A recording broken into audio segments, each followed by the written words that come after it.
Sa mga taong di po nakakalimot pong mag-subscribe, naniniwala po akong sila ay may natatanging pusilak at may mabubuting kalooban.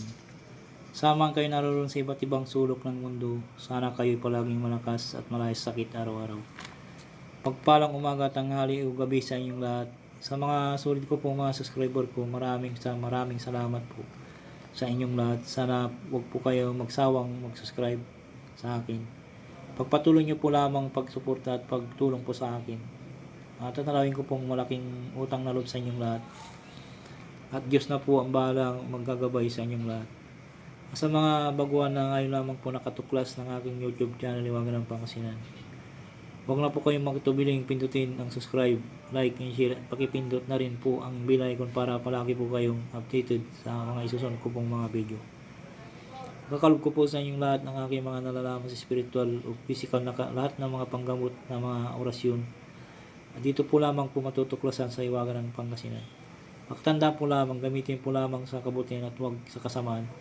Gamitin upang makatulong sa taong nangangailangan at huwag pong ipagyabang. Palagi po ninyong isa puso at isipan at panatilihing magpakumbaba sa isa't isa, magtulungan, magbigayan, at higit sa lahat magmahalan. At huwag po kayong makalimot pong tumulong sa mga taong hiniga po sa hirap ng buhay. At ito'y malaking kayamanan sa langit sa pagtulong sa kapwa. At hindi matutumbasan sino man. Kaya ang Diyos na po ang bahalang magsusukli sa lahat ng mga ginagawa niyong pong mga kabutihan. Pagkakalob sa inyo, siksik, tiktik at tumapo ang pagmamahal ng ating Diyos na makapangyarihan sa lahat.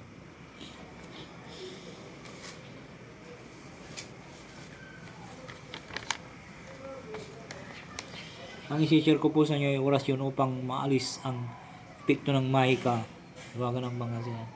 Kung ang ibig ko po sabihin sa mahika po ay yung nilagyan po kayo ng halimbawa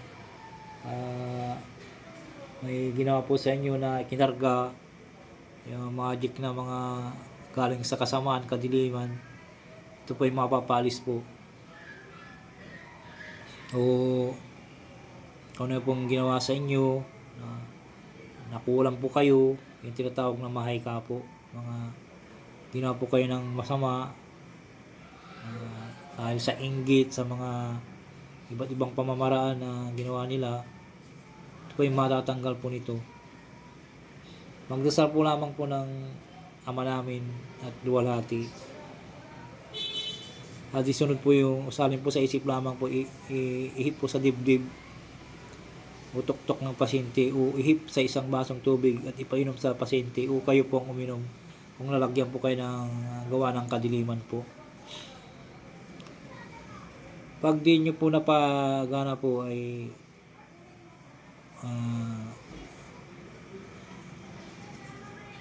konsagra nyo po. Ang pangkonsagra po ay ituturo ko po sa iyo ang pangkonsagra po. Kumuha po kayo ng isang kalahating tubig po at usarin nyo po muna yung pangkonsagra, yung hoc is inem corpus meum, hic is inem calix sanguinis, in novi aeterni testamenti mysterium fidei qui pro vobis et pro mortis ipunditor in remission peccatorum Deus homo Salvador. Po sa tubig na kalahating baso, tapos isunod nyo po yung orasyon ng ito, yung orasyon yung gagamitin. Katulad nito, Kodi Uday Luka Ibar, 3 beses po iipon nyo sa tubig tapos sabay inom po. Siguradong papandar nyo po ang orasyon. Ito po ay dinadasal po ng Ama namin, luwalhati, tapos isunod po yung orasyon ng 3 beses po. Salin po sa isip at iip po sa dibdib o tuktok ng pasyente, iip sa isang basong tubig at ipainom sa pasyente o kayong uminom. Nagdasal po tayo. Ama namin, nasa langit ka, sambahin ang pangalan mo, ikaw na mamanghari sa amin, sundin ang iyong kalooban mo dito sa lupa tulad sa langit. Bigyan mo po kami ng pagkain kailangan namin sa araw na ito. Patawarin mo po kami sa aming mga kasalanan tulad ng papatawad namin sa mga nagkasala sa amin, na huwag mo kaming iharap sa migpit na pagsubok, kundi ilayo mo kami sa masama, sapagkat iyo ang kaharian, ang kapangyarihan at kapurihan magpakailanman. Amin. Luwalhati sa Ama at Anak at ng Espiritu Santo, kaparaan ng unang-una, ngayon, magpakailanman at sa hanggan. Amin. Sunod po yung orasyon. Kudi Uday Luka Ibar. Kudi Uday Luka Ibar. Kudi Uday Luka Ibar. 3 beses po. Salin po sa isip at iip po sa dibdib. At tuktok ng pasyente o ip sa isang basong tubig at ipainom sa pasyente. Para mawala po yung ginawang mahika o epekto ng mahika na ginawa sa kanya. Sigurado pong aalis po at malulusaw po yun pag ang gawin nyo po, konsagran nyo muna sa tubig at isulod po yung Kudi Uday Luka Ibar. Pagkakalob ko po sa inyo yung pangkonsagra. Ikukan ko po sa personal po yun na ibabayo. At bago po ang lahat po ay sana po naintindihan po yung aking paliwanag.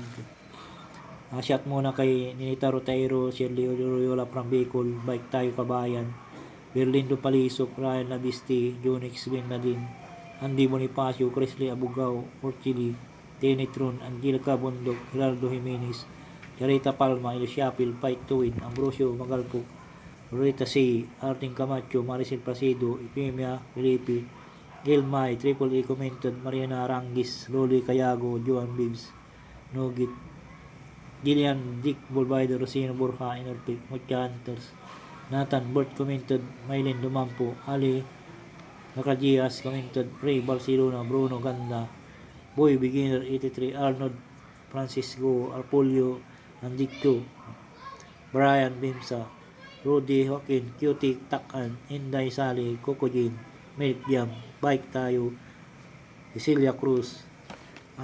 Maraming salamat po sa inyo lahat. Sana po wag po kayong makalimot pong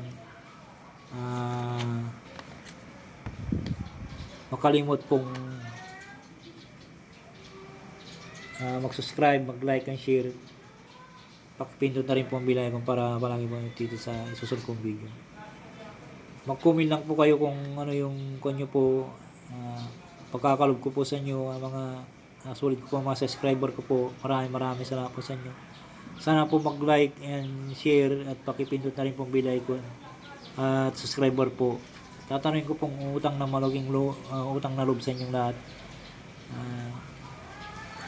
Kung may mga nagko-comment po na mali-mali po yung comment nila na may nag-comment po na ang orasyon po ay huwag kayong magpapaniwala doon, dapat focus po kayo sa ginagawa nyo. Pag gumagamit po kayo ng orasyon ay focus po lang po kayo sa sarili po ninyo at humingi ng gabay sa Diyos sa mga makapangyarihan sa lahat. Ang binabagi ko po mga orasyon po dito ay totoo po, buhay na buhay po. Hindi po ako nagkukan po dito. Nagtuturo po ako dito para makatuturin po kayo na gagamitin mo sa pang-araw-araw. Hindi po ako dito nagbabagi na mga kabulustugan na mga orasyon. At ang binabagi ko po sa inyo dito ay subok na po. Kaya naghingi po ako ng pasensya sa inyo. Nung una ko mga upload ay sa notebook na sinusulat ko po, tapos i-vlog ko po. Pasensya po na kayo doon kasi na-excited lang po ako na nag-vlog noon. Kaya yung mga una kong hindi nyo naintindihan po, i-share ko po sa inyo para maintindihan nyo po lang dito. Pagkakalob ko po sa inyo yun para maintindihan nyo maigi po. Sa'yo Brian Navisti, maraming salamat sa iyo bro. Tutok ka lang dito at marami kang malalaman. Isulat mo lang sa notebook mo at marami ka pang matutunan dito sa akin na ibabagi. Baka susunod na buwan o taon ay magagamot ka na rin. Basta tumutok ka lang dito at i-share mo sa iba ay yung mga nalalaman. Baka susunod po magagamot ka na rin. Ipakakalog po sa inyo lahat ng mga aking nalalaman sa spiritual. Tumutok lang po kayo dito at marami po kayong malalaman po. Kung halimbawa may nagsisira po sa inyo na nagsisira po sa inyo, huwag kayong maniwala doon. Kasi yun po ay sinusulsulan po ng demonyo yun.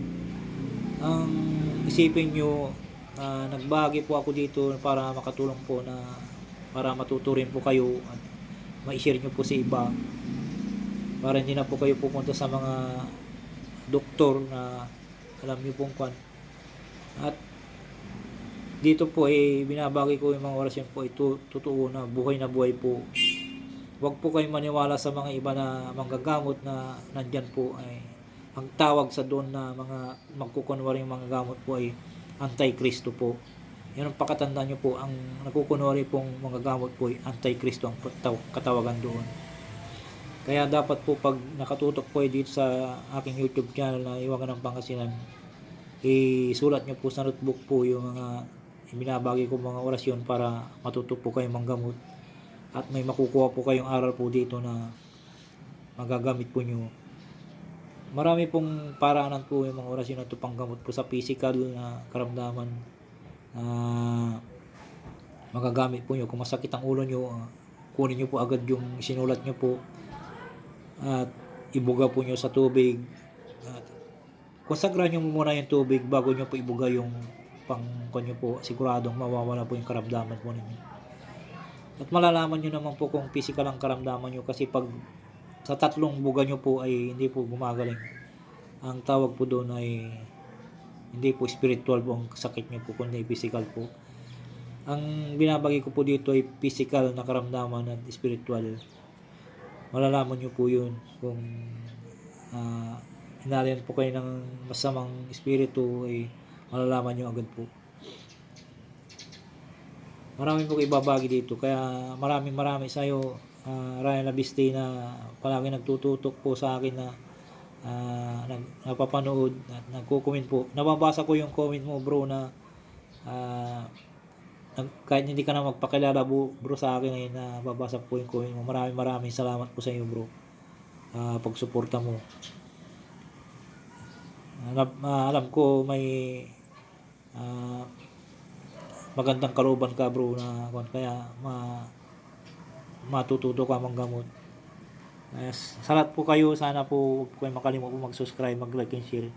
Lahat po dito po ay wala pong Iwagan ng Pangasinan na lahat po kayo dito ay mahal na mahal kayo ng Iwagan ng Pangasinan. Basta tumutok lang po kayo dito at mag-comment po kayo at mag-like, share na rin.